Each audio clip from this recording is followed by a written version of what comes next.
Hello everyone, this is your science teacher from your YouTube channel. Welcome back to the next video of your chapter 8, that is windstorm and cyclones. In the last video we had discussed about destruction caused by cyclones, and now I am going to talk about the tornadoes.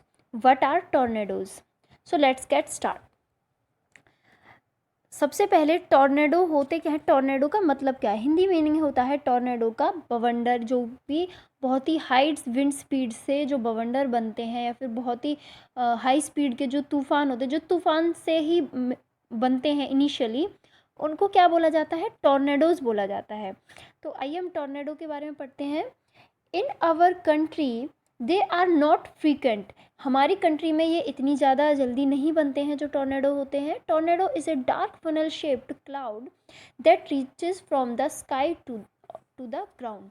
Tornado क्या होते हैं? एक dark यानी कि dark colour के funnel जैसे shape के क्या होते हैं? बादल नुमा होते हैं। वो बादल होते हैं जो कि हाई स्पीड में बनते हैं, और वो क्या होते हैं? ग्राउंड से लेकर यानी ज़मीन से लेकर उनकी इतनी हाइट होती है, इतनी स्पीड होती है कि वो आसमान तक पहुंच जाते हैं। जैसे कि फिगर 8.16 दे रखा है, उसको हम नेक्स्ट पेज में वो फिगर दे रखा है, उसको हम देखेंगे। उसके बाद देखना कैसे होता है जो टॉर्नेडो होता है। Most of the tornado are weak. ज़्यादातर जो टॉर्नेडो होते हैं वो वीक ही होते हैं, लेकिन कई बार ऐसा हो सकता है कि विंड स्पीड बहुत ज़्यादा हाई हो जाती है, तो ये डिस्ट्रक्टिव भी हो सकते हैं, ये वायलेंट भी हो सकते हैं। ए violent tornado can travel at speed of about 300 kilometre per hour. अगर कोई भी डिस्ट्रक्टिव या फिर वायलेंट हम कह सकते हैं, अगर कोई वायलेंट टॉर्नेडो है वो क्या कर सकता है, कहाँ से कहाँ तक ट्रेवल कर सकता है, कितनी स्पीड में ट्रेवल कर सकता है? 300 किलोमीटर पर आवर की स्पीड में। टॉर्नेडोज में फॉर्म विद इन साइक्लोन। जो टॉर्नेडोज होते हैं वो कब बनते हैं? जब भी हमारा तूफान आता है, तूफान के दौरान वो बनते हैं। The whole coastal line of India is vulnerable to the cyclone. जो इंडिया की कोस्टल लाइंस होती हैं, यानी कि जो समुद्री तट हैं या फिर समुद्र पे पाए जाने वाली जो भी हमारी लिविंग प्रॉपर्टी है, जो भी हमारी लिविंग ऑर्गेनिज्म है, जो अदर प्रॉपर्टी है, वो बहुत ही ज़्यादा एक भय में रहती हैं कि क्योंकि यहाँ के एरिया में सबसे ज़्यादा टॉर्नेडो के चांसेस होते हैं। तो वो उन चीज़ों पे ये ज़्यादा अफेक्टिव होती है, तो वो वल्नरेबल होती हैं इन सब के लिए। पर्टिकुलरली द ईस्ट कोस्ट, जो हमारी ईस्ट कोस्ट है, वो मेनली वल्नरेबल है साइक्लोन से और किससे? टॉर्नेडोज से।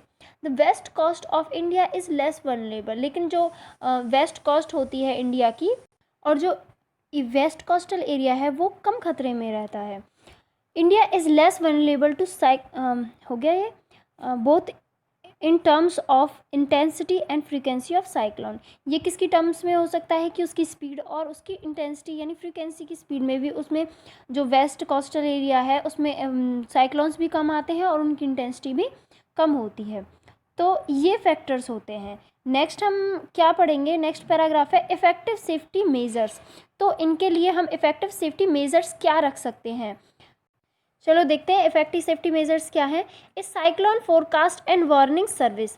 अगर कोई भी साइक्लोन आने वाला है तो हमें क्या करना, हमें क्या सेफ्टी मेजर्स होना चाहिए कि हमारे पास इतना ये जो पहले से ही भविष्यवाणी कर देते हैं, फोरकास्ट कर देते हैं कि तूफ़ान आने वाला है या फिर कोई भी नेचुरल डिज़ास्टर आने वाला है, उसके लिए गवर्नमेंट ने बहुत सारी फैसिलिटी बनाई है। गवर्नमेंट का एक अलग ऑर्गेनाइजेशन होती है जो इन सब की फोरकास्ट करती है, और उसके थ्रू सभी को इस चीज़ की वार्निंग दी जा सकती है।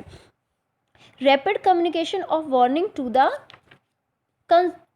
Government agency, the ports, fisherman, ships and to the general public.